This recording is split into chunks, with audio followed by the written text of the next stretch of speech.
patriota, porque lo es, independientemente de cualquier cosa, un héroe del CENEPA, exministro de Defensa del Estado, Luis Hernández. Luchito, a ver si nos está sintonizando en buena hora. Buenos días, Lucho.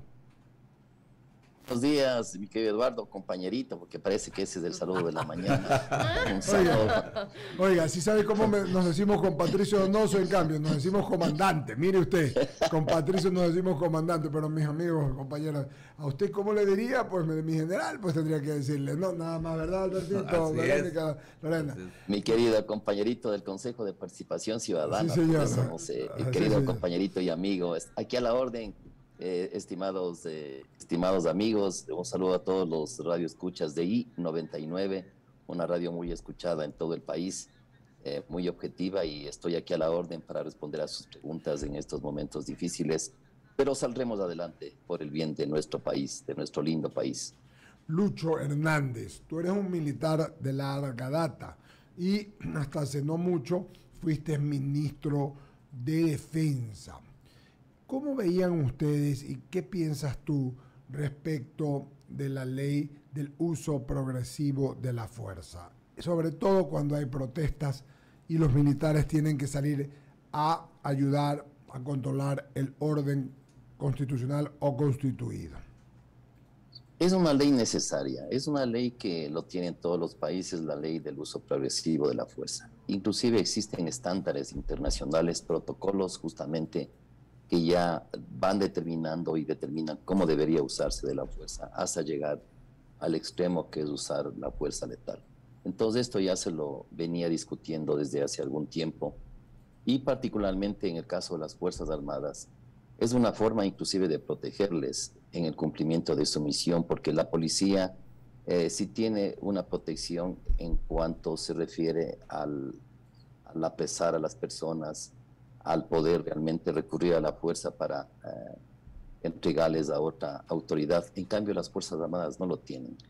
Y también hay que considerar que las Fuerzas Armadas de este momento están actuando con una limitación, digamos, de sentido espiritual, digamos yo, porque hay compañeros de las Fuerzas Armadas que están en servicio activo y todavía están en los tribunales por el asunto del 30S. Eso es un asunto que, si bien no limita el accionar, es algo que está ahí presente, y de alguna manera interfiere en el cumplimiento de su misión, no de una forma significativa, pero sí saben que hay compañeros que por el 30S están siendo juzgados, y lo que es más, que no se realiza ningún dictamen por parte de la justicia que permita que realmente ya puedan actuar de forma normal en sus vidas. Es una limitación. Yo creo que eso es importante, que las autoridades realmente en el Poder Judicial tomen nota de ese tema y que resuelvan para que esa no exista como una especie de piedra en el zapato de ciertos militares cuando van a cumplir su misión, porque saben que sus compañeros, por cumplir su misión, están en este momento en la justicia. Ahora, yo quisiera también referirme al hecho de que cuando estuvimos en Montecristi, yo estuve en Montecristi justamente. Claro, tú eras asambleísta constituyente, así es.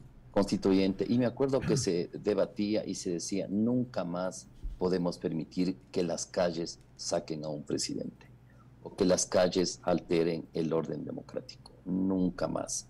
Y es por eso que se estableció la revocatoria del mandato, para que sea justamente a través del voto, a través de las urnas, que la gente exprese su acuerdo o su desacuerdo con el gobierno o con el deseo de tener otras personas como candidatos y eventualmente en el gobierno.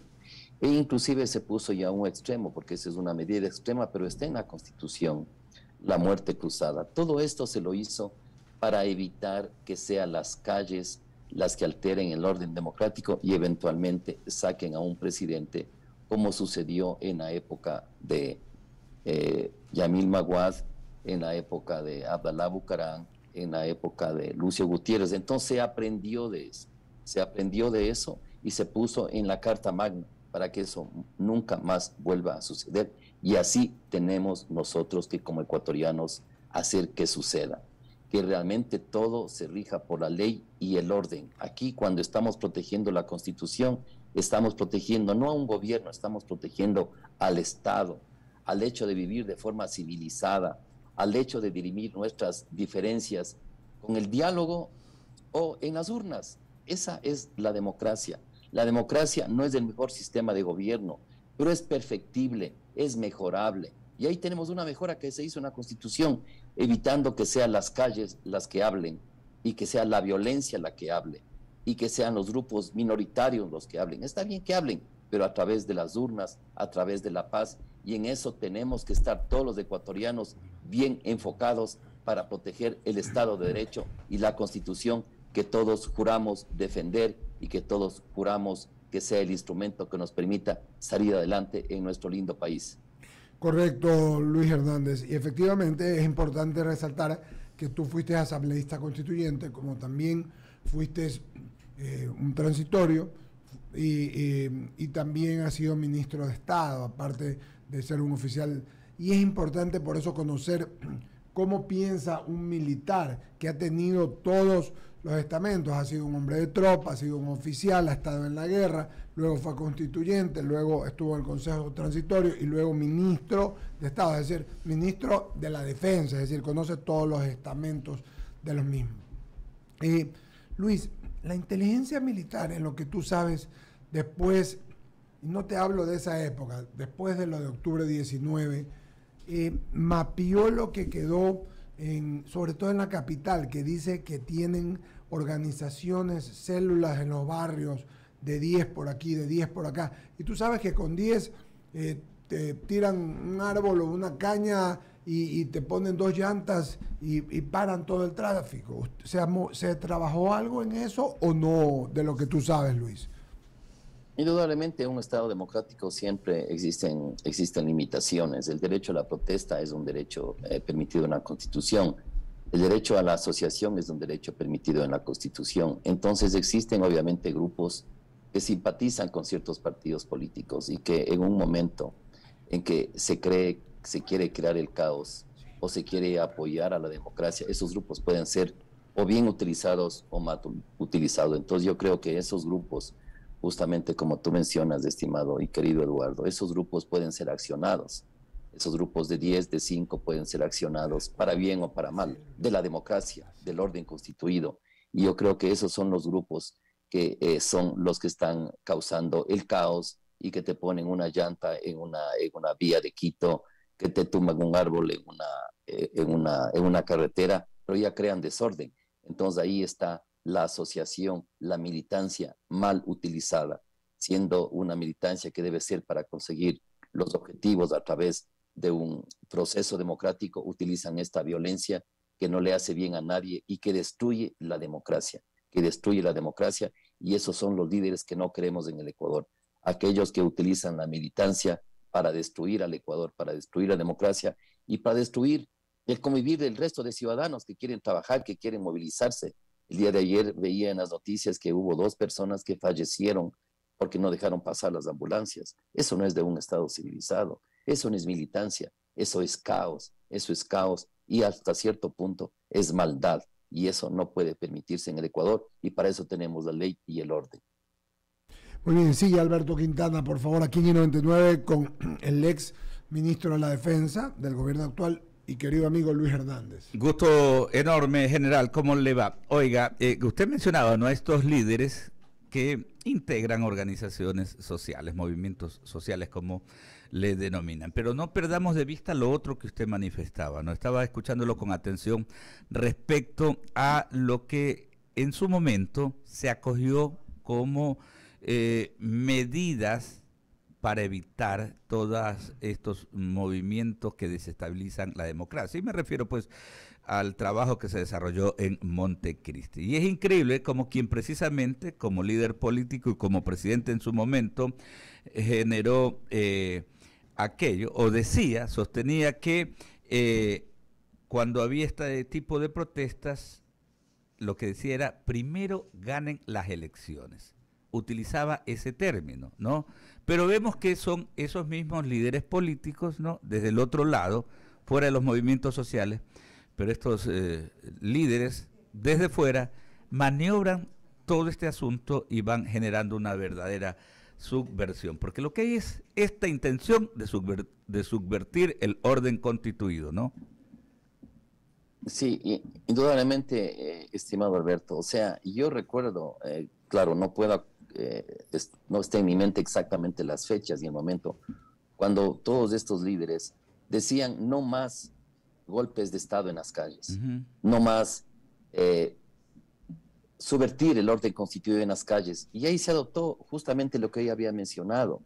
Entonces, los ecuatorianos, este momento tenemos que recoger la historia reciente y ver justamente todas esas contradicciones de los líderes que usted menciona. Y justamente cuando tengamos que ir a las urnas, ser consecuentes con nuestra conciencia y votar por aquellos líderes que realmente son coherentes a través de todos los momentos que tuvieron que vivir en el proselitismo político, en su vida pública, en su vida privada. Necesitamos coherencia, porque la coherencia justamente nos permite que lo que esas personas han dicho puedan revertir en sus actos cuando estén tomando decisiones o cuando estén en el gobierno. La coherencia.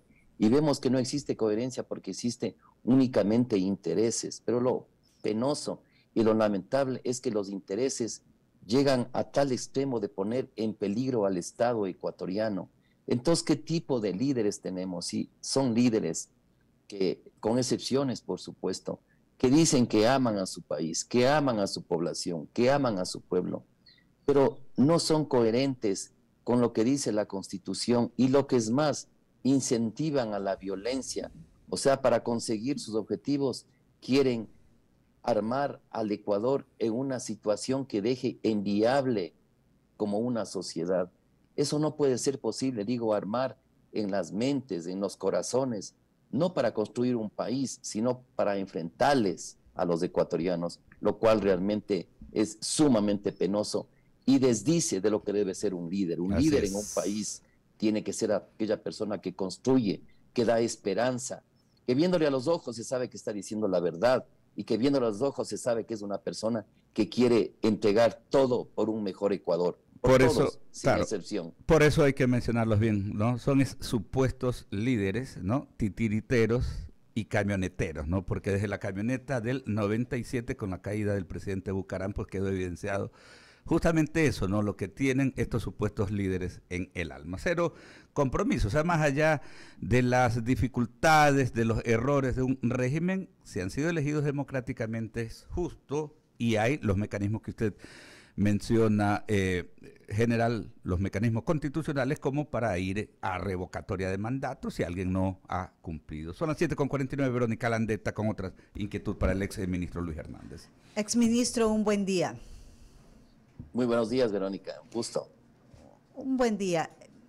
Ya un poco avanzando en el análisis que usted ha hecho con mis dos colegas, definitivamente debemos revisar las historias para no cometer los errores, pero hoy en día, ¿qué es lo que debemos rescatar definitivamente para poder seguir trabajando en este país diverso, en este país con un sinnúmero de problemas, con situaciones bastante complejas que se vienen arrastrando, como es el tema de la reactivación económica, la generación del empleo, la inseguridad y un sinnúmero de problemáticas? ¿Cómo lo hacemos? Porque vemos que definitivamente si cada uno se mantiene en su postura, el diálogo tambalea. ¿Cómo realmente construimos ese país? Ya sin ver mayores cosas de que lo que se defiende por un lado, obviamente pues se desbarata por el otro. ¿Cómo nos unimos todos los ecuatorianos? Porque a la larga todos vivimos en este país. Y bueno, y seguir en paro, y eso es, más allá de cualquier cosa, es un prejuicio económico para nuestra debilitada situación. Indudablemente, Verónica, lo que usted acaba de decir, cómo nos unimos, cómo aquí se construye por un lado y se desbarata por otro lado. Yo creo que es importante que los ecuatorianos lleguemos a un gran acuerdo nacional, que todos sean convocados, que haya diálogo, pero que sea un diálogo realmente transparente y que no haya segundas intenciones en los diálogos, sino todos que tengamos la mirada en un horizonte que nos permita a todos comulgar con con el mismo objetivo, que es sacar adelante el Ecuador. El diálogo nunca tiene que interrumpirse,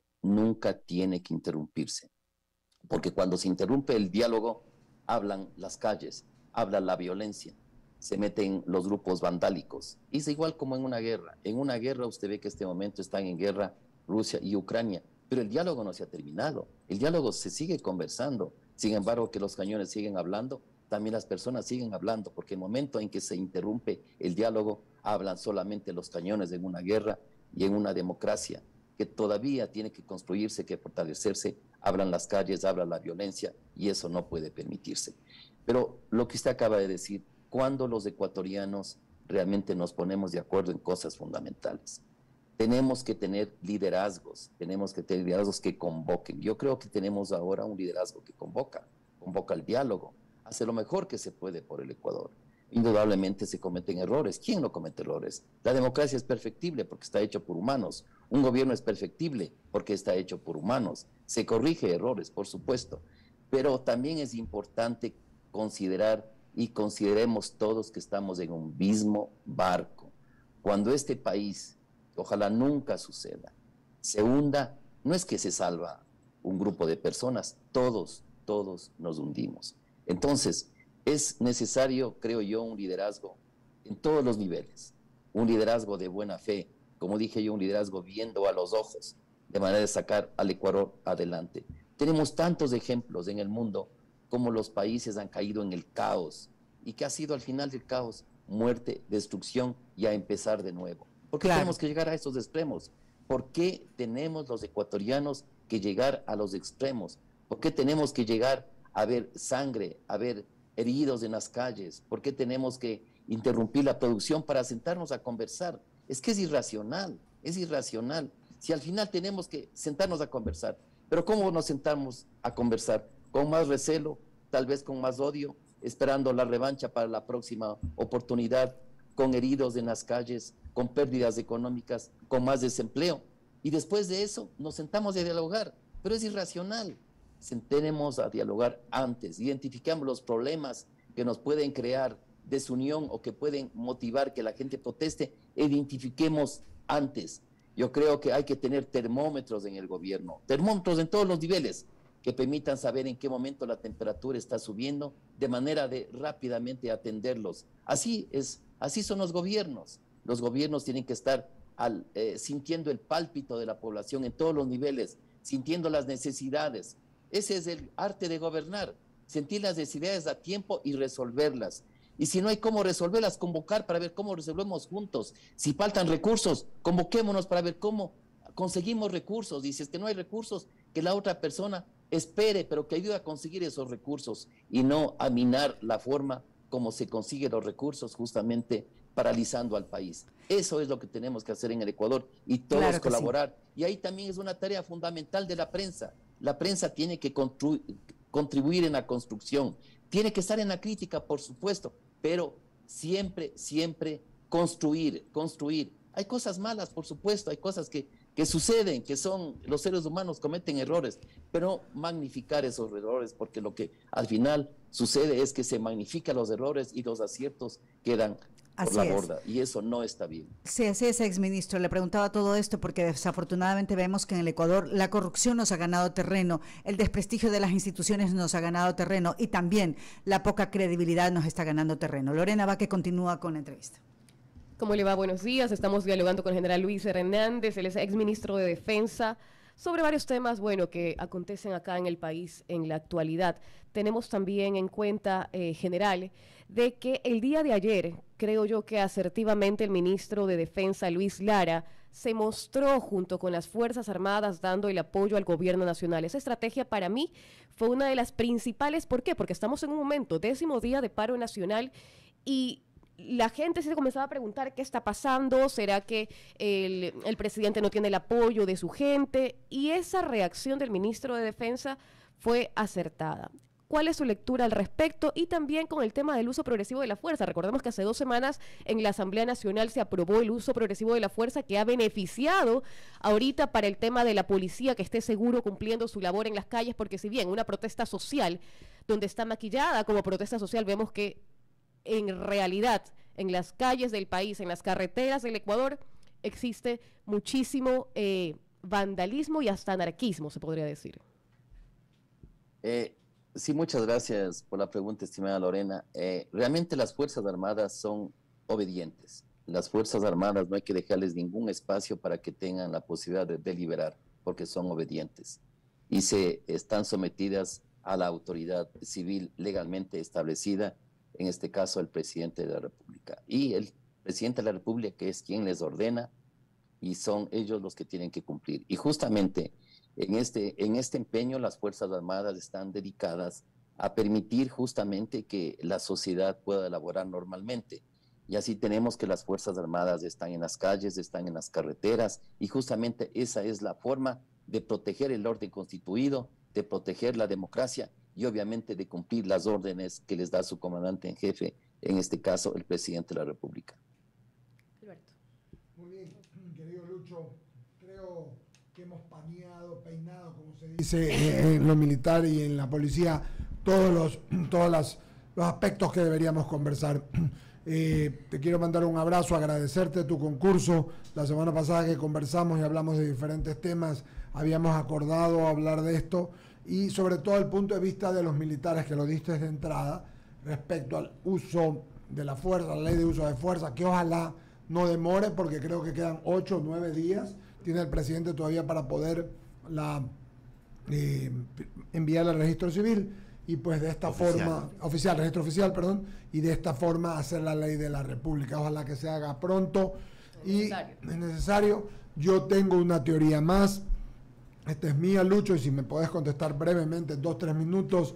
Yo pienso que se debe utilizar también, o debe haber una forma de que la reserva de las Fuerzas Armadas, la reserva, los reservistas, estén atentos siempre para poder ayudar de alguna manera, quizás con un pequeño entrenamiento, porque no sé cuántos serán, 5.000, 8.000, 9.000, 10.000 hombres, para cuando exista algún tema nacional grande o grave.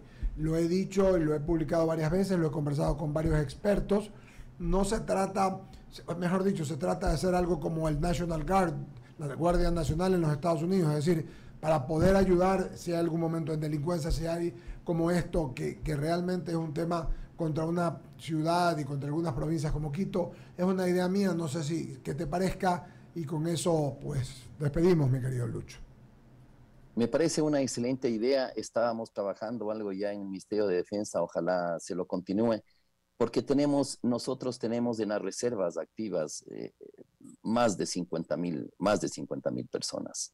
En estas circunstancias a veces tanto la policía como las Fuerzas Armadas se ven desbordadas, pero si se llama a las reservas, por ejemplo, se consigue que esas reservas se queden en sus lugares donde viven, pero que estén activadas, que estén con el uniforme, se les puede una arma y ellos ya podrían controlar todos estos grupos que parte de una militancia